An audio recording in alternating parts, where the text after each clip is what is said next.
Where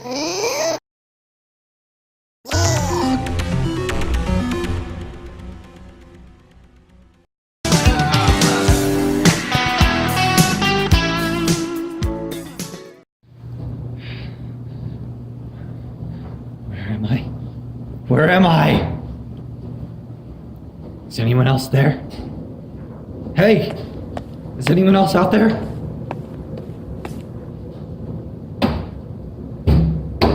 A box. What am I doing in a box? Let me out! Let me out! What's going on? Why am I here?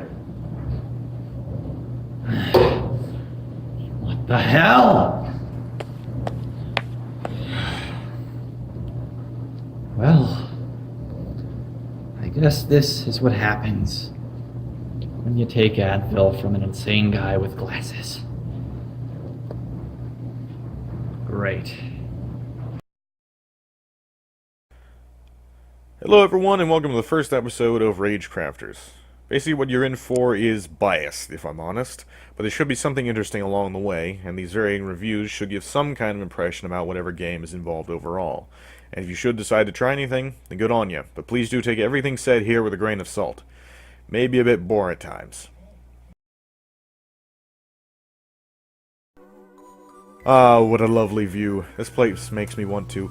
Oh my god, why is this happening? It's a plot device, dumbass! Oh, well, isn't that lovely? Ah!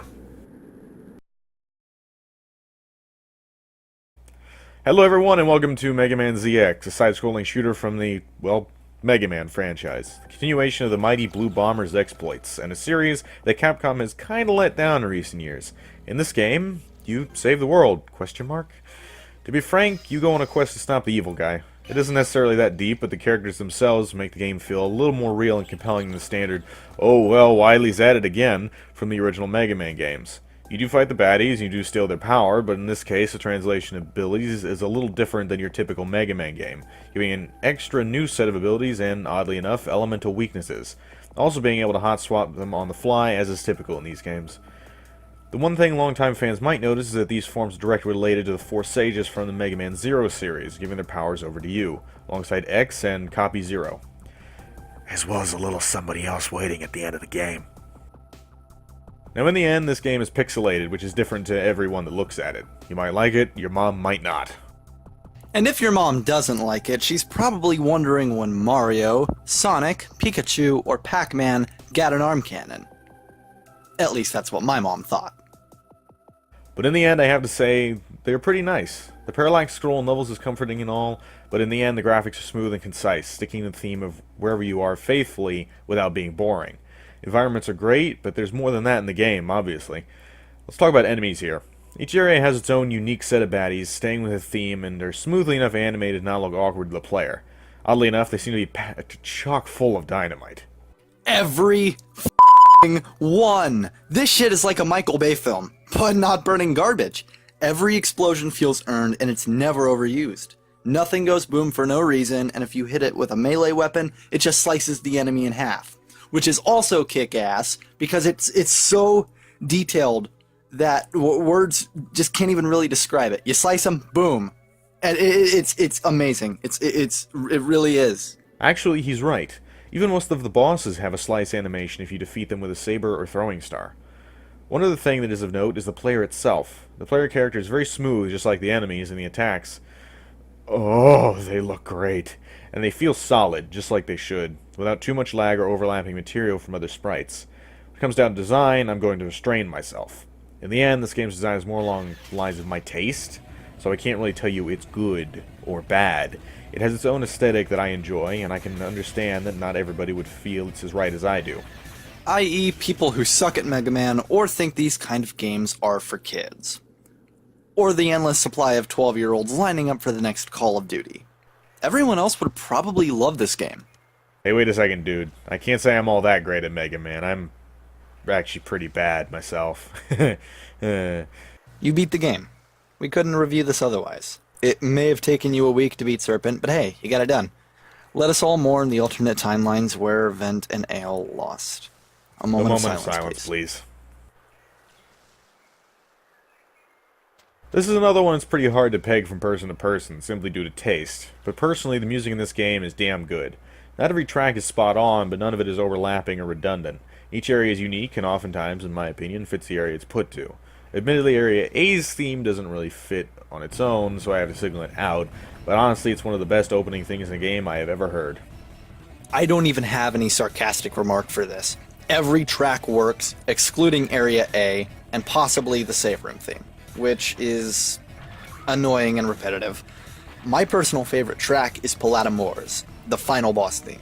It really shows that they put so much effort into this game, while simultaneously making Model P look nothing like Phantom.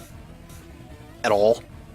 Well, I mean, the same could be said about Model H. Harpuya was a lithe little guy, probably wore size 6 shoes. Model HX makes you look pretty beefy with those head wings and so on.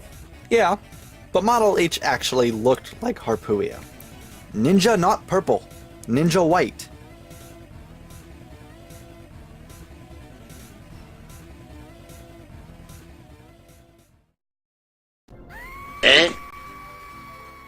Why are you looking at me like that?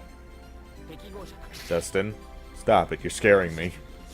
Fetch me their soul! Difficulty. Another enigma. I've been saying this too much, but it's true. Take Atari Tennis. To me, it's a nightmare that needs to be burned because it literally doesn't function as a game. No objectives there. However, Mega Man games are a little bit of a masochistic pleasure for me. Please don't read into that. Because honestly, I'm just not good at playing these games unless I get a ton of practice. Mega Man ZX is an interesting entry, one of those few where you get to select your difficulty. This is actually something that was even in the new Mega Man 11 that was released relatively recently, letting the player decide where they want to be or how much pain they want to experience. Mega Man ZX lets you start at either easy or normal, and unlocks hard mode after beating normal.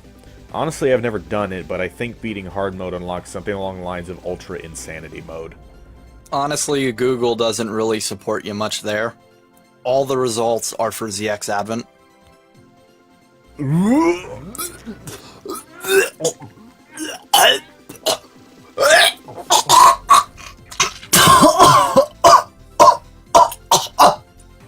Oh, I can't get the taste of that game into my mouth!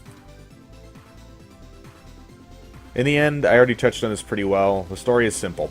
Go off the bad guy so he doesn't destroy things, but in this case, there's enough padding, and I dare say character development, that it feels like a journey of epic proportions. You rescue people, you destroy pseudoroids, get new powers, go wreck more stuff, get more power, then go face the big baddie. Each area has its own kind of story to tell as well. Someone got kidnapped, Serpent needs power from somewhere, there's something Serpent needs to dig up, and while all of these are pretty utilitarian, the area itself that you're in adds to that, utilizing the theme to create different hazards. The dig site has a "Why?" lava run. The power plant has electrical stuff everywhere. There are underwater levels. Oddly not the most traumatizing thing in the game. And every now and again you get a nugget of story relating to Prairie in the previous game series, the Zero series, which in fact is the direct predecessor in story and time to this game. All hail the Ragnarok! And to those of you that haven't played the Zero games, you don't need to. Unless you played the first 5 X games. It's pretty weird. Personally, the story was just a little too bare bones for my liking. If you played the classic X and Zero series before ZX though, this won't be a problem. ZX balances its backstory onto the other games, which as a new Mega Man sub-series is to be expected. And I think Biometal Omega can put how I feel about the story into words way better than I can. For how straightforward the plot is, it makes you feel at home where you are, leading you without the use of a leash, even if exploring is a pain due to the map. All you need to do to counter that is pay attention, though. Word of advice, use Google to find out how to get to each area. The map system is the single advantage ZX Advent, this game's sequel, has over ZX. Yeah, it wasn't the map that was inoperable in Mega Man ZX Advent, it was the world. Oh my gosh. When it comes to mechanics, there isn't too much to say here. This is a combat-focused game, so the main mechanics are fighting and exploring. All in all, the combat in this game, I don't use this word at all really, but I would have to choose gorgeous to describe it. It's tight, efficient, Paying attention pays off, and the use of multiple weapons doesn't weigh things down as it could, and definitely does in other games. Admittedly though, you don't need your second weapon. I can say this thanks to playing through the game without shoulder buttons.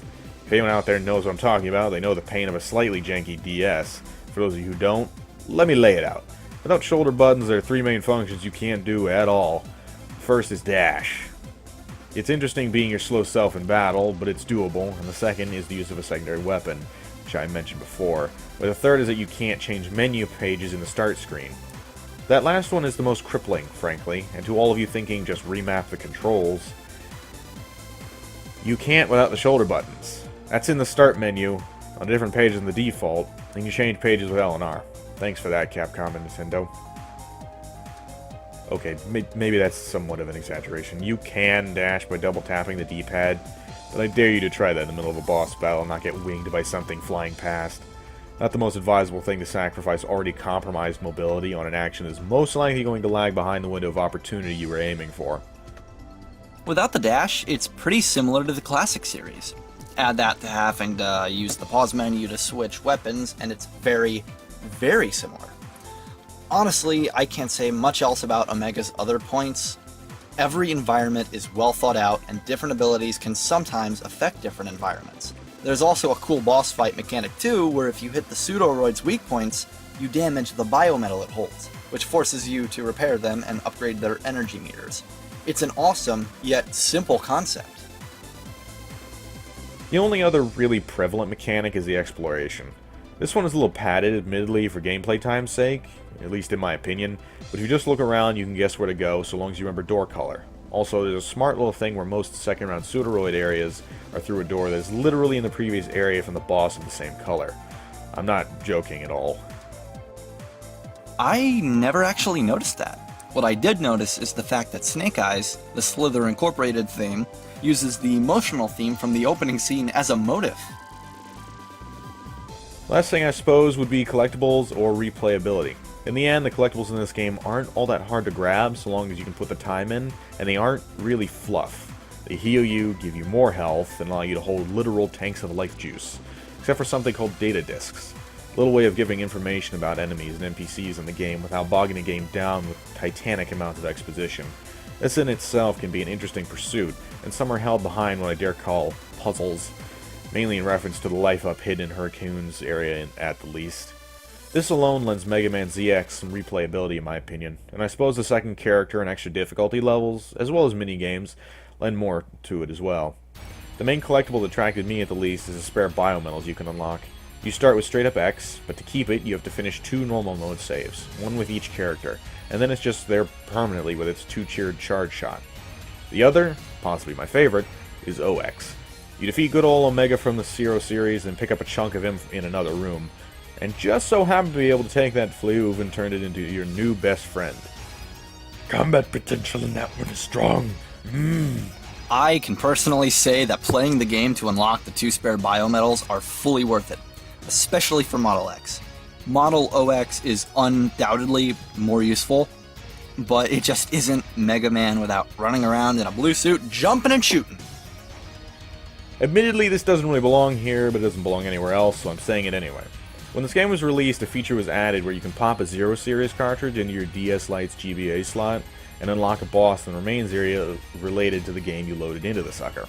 Can't say I've done this myself, but I have seen it, and it is simply a nostalgia grab, but a glorious one nonetheless.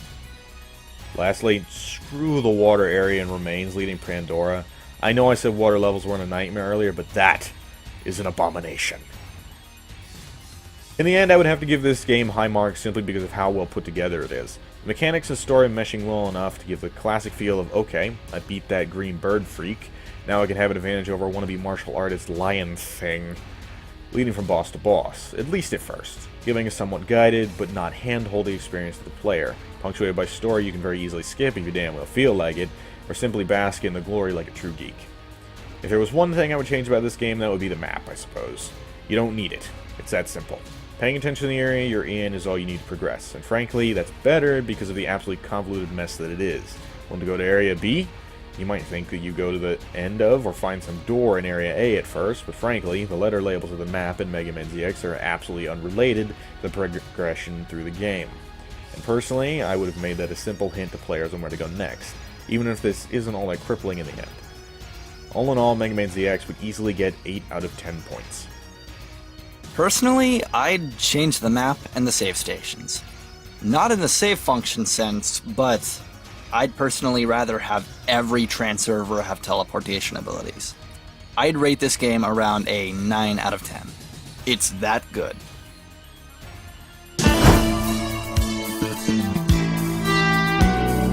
Say it's mostly vanity that writes the plays we act. They tell me that's what everybody knows. There's no such thing as sanity, and that's sane as fact. That's